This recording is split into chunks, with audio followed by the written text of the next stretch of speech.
નમસ્કાર. મારી ઓપીડીમાં ઘણી બધી સ્ત્રીઓ આવે છે અને મોટા ભાગની સ્ત્રીઓ પોતાની જાતને ભયંકર દુઃખી સમજે છે. ખરેખર એમનું દુઃખ હોય છે પણ એટલું બધું નથી હોતું કે જેટલું તેઓ સમજે છે. આજનો આ મારો વિડીયો તમામ સ્ત્રીઓને હું ડેડિકેટ કરું છું કે એક વખત જોજો, એના પર વિચારજો અને એના પ્રમાણે તમે અમલ કરશો ને તો નાની મોટી તકલીફમાં આપણને મોટી મોટી બીમારીઓ નહીં થઈ જાય. સૌથી પહેલી વસ્તુ એવી છે કે યંગ ગર્લ્સ હોય કે પછી આધેડ મહિલાઓ, બરાબર છે, કે જે 35થી 50ની વચ્ચેની સ્ત્રીઓ હોય કે સિનિયર સિટીઝન હોય, મોટા ભાગની સ્ત્રીઓ સવારથી લઈ અને રાત સુધી મશીનની જેમ દોડતી હોય છે. અને આપણે સ્વીકારી લેવું જોઈએ કે દરેકની લાઈફમાં આવું ભગવાને ડિઝાઇન કરેલું છે. આપણે એકલા જ એવા નથી કે જે દોડીએ છીએ. ફક્ત સમજવાનું એ છે કે કોઈ પણ મેટરમાં સ્ત્રીઓએ પોતાની સેન્સિટિવિટી ઘટાડી દેવાની છે. ભગવાને છે ને સ્ત્રી અને પુરુષ બંનેને અલગ અલગ માઇન્ડસેટ સાથેના બનાવ્યા છે. સ્ત્રીઓ ખૂબ લાગણીશીલ હોય છે, એમને નાની નાની વાતમાં ખૂબ ખોટું લાગી જાય છે, નાની નાની વાતની ખૂબ ચિંતા થઈ જાય છે.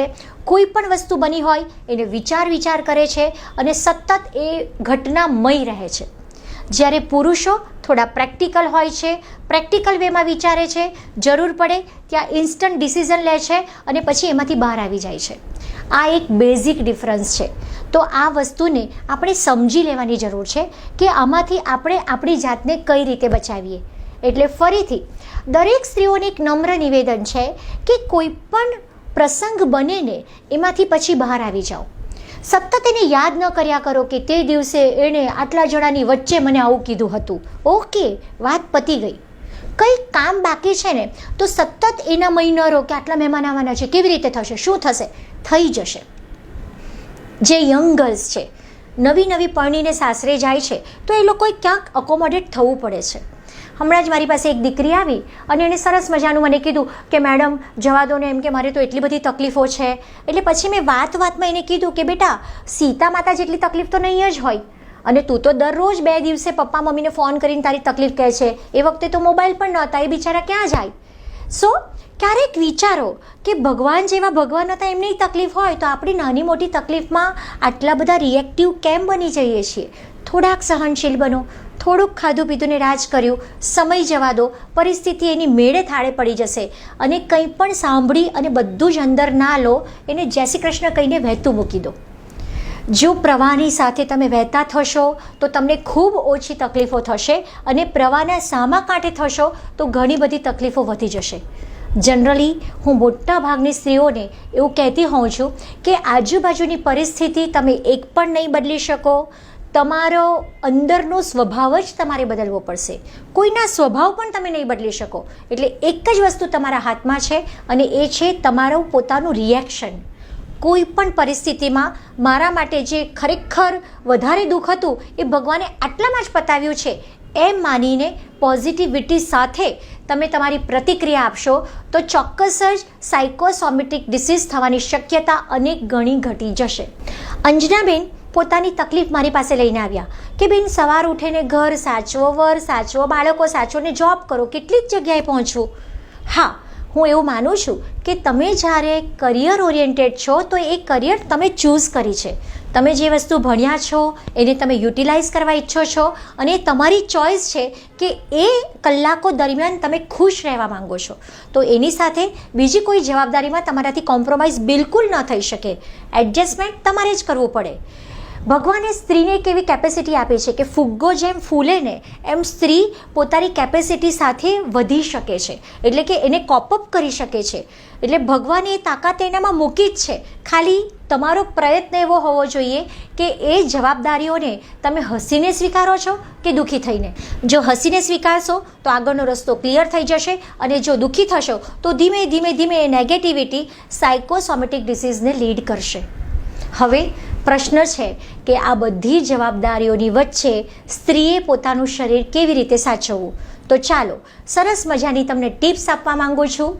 કોઈ પણ સ્ત્રી કોઈ પણ એજમાં રોજ લઈ શકે એવી નિર્દોષ પીણું છે અને એ છે ખજૂરનું પાણી. આપણને બધાને મનમાં એવું છે કે ખજૂર ગરમ પડે, ખજૂર લેવાથી ઘણીવાર માસિક સ્રાવ વધારે આવે, પણ એવું નથી. આના માટે તમે મારો ખજૂરનો વિડીયો પણ જોઈ શકો છો. ખજૂર એ ઠંડુ ફળ છે. 3-4 પેસી ખજૂર પાણીમાં નાખો, પલાળી રાખો, 3-4 કલાક પછી ઠળિયો કાઢીને બ્લેન્ડ કરીને ખજૂરનું પાણી જો તમે પી જશો, that can be the best energy drink for you.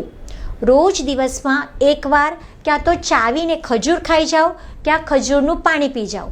જો તમને સાંધામાં દુખાવા છે, ઘૂંટણ ક્યારેક ઘસાઈ ગયા છે, ઘૂંટણમાં દુખાવો થાય છે, તો આના બદલે ખજૂરની એક નવી રેસીપી આપું છું. રોજ રાત્રે સૂતી વખતે 3 થી 4 પીસ ખજૂર પાણીમાં પલાળી દો, આખી રાત પલળવા દો, સવારે ધીમા તાપે એને ગરમ થવા મૂકી દો, ઠળિયો કાઢો, એને બ્લેન્ડ કરો અને ઉકાળ્યા બાદ 1/4 ભાગની ચમચી મેથી પાવડર અને 1/4 ભાગની ચમચી સૂંઠ પાવડર નાખી અને 1 કપ એ ખજૂરનું પાણી પી જાઓ. આનાથી તમારા બધા જ શરીરના સાંધા સારા રહેશે. ત્યાર પછી બીજી મહત્ત્વની વસ્તુ છે, રોજ દિવસમાં 3 થી 4 વાર કાળા તલનો મુખવાસ લો. અમુક એજ પછી શરીરમાં કેલ્શિયમની, વિટામિન D3ની ઉણપ સર્જાવાની શક્યતા રહે છે. તો આ કેસમાં કાળા તલમાં ઓમેગા-3 ફેટી એસિડ્સ ખૂબ સારા પ્રમાણમાં છે. એટલે કાળા તલનું સેવન કરવાથી શરીરમાં સ્નિગ્ધતા રહેશે અને બધા જ સાંધાઓ શરીરના સારા રહેશે. જો તમારે કોઈક આયુર્વેદિક દવા હંમેશા લેવી છે તો ઉત્તમ આયુર્વેદિક દવા છે રસાયણ ચૂર્ણ, જેની અંદર 3 વસ્તુ આવે છે: ગળો, ગોખરું અને આમળા. કોઈ પણ આયુર્વેદિક દવાની દુકાને રસાયણ ચૂર્ણ અથવા રસાયણ ટેબ્લેટ મળે જ છે. તમે ચૂર્ણ લેવા ઈચ્છો તો અડધી ચમચી સવાર સાંજ પાણી સાથે લઈ શકો, અને ટેબ્લેટ્સ લેવા ઈચ્છો તો 3 ગોળી સવાર સાંજ તમે લઈ શકો. અને એવી જ રીતે ત્રિદોષ શામક ઉત્તમ રસાયણ આયુર્વેદમાં કોઈ હોય તો એ છે ગળો, કે જેમાંથી સંસમની વટી બને છે. એટલે તમે સંસમની વટીનું પણ સેવન કરી શકો, અથવા તો ગળોનું સત્વ આવે છે જે સફેદ કલરનું હોય, એ લગભગ ચણાના દાણા જેટલું સવાર સાંજ ગળો સત્વ તમે લઈ શકો. આટલી વાત થઈ ઓરલ ઇન્ટેકની.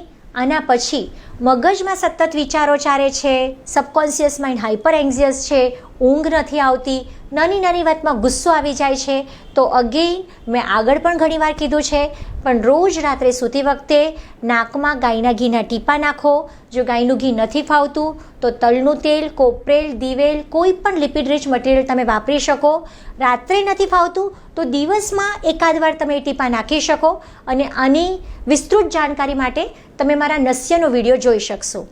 તો દરેક સ્ત્રીઓને ફરીથી એકવાર નમ્ર અપીલ છે કે તમારી જાતને સાચવો.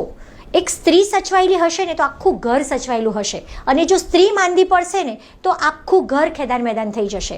એટલે હું સમજુ છું કે તમે તમારી જાત માટે ખૂબ જ આળસુ હોવ છો. કોઈ પણ વસ્તુ બાળકને આપવાની હોય, પતિદેવને આપવાની હોય તો તમે રોજ એના માટે રેડી કરશો, પણ કોઈક વસ્તુ તમારે પોતે લેવાની છે તો તમે એટલી બધી આળસ કરશો ને કે ના નથી લેવી, 2 દિવસ લેશો, 3જા દિવસે બંધ કરી દેશો. તો ફરીથી એકવાર તમારી જાત એ તમારા કુટુંબ માટે ખૂબ મહત્ત્વની છે. એટલે તમારી જાતને મહત્ત્વ આપો અને થોડોક સમય રૂટીનમાંથી પોતાની જાત માટે ચોરી લો. તો આશા રાખું છું કે દરેક સ્ત્રીઓ આ વિડીયોને મહત્ત્વ આપશે, સમજશે, એ પ્રમાણે ફોલો કરશે. તો ચોક્કસ આપણે સ્ત્રીઓનું સ્વાસ્થ્ય ટકાવી રાખવા માટે જે પ્રયત્ન કરવા પડે એમાં જરા પણ ઉણપ નહીં આવવા દઈએ. ધન્યવાદ.